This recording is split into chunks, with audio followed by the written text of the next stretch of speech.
To help scientists measure rainfall across the tri-states.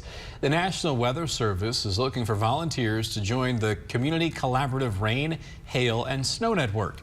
The 25-year-old program has weather enthusiasts of all ages and professions make a report once per day, recording any precipitation they received. Members say the network is a fun way you can help advance local science.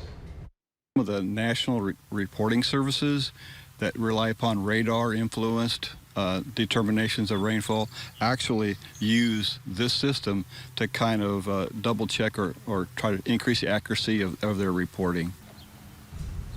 And you will need a standard 4-inch diameter rain gauge to participate. You can find out how to get that gauge and how to sign up on WGEM.com.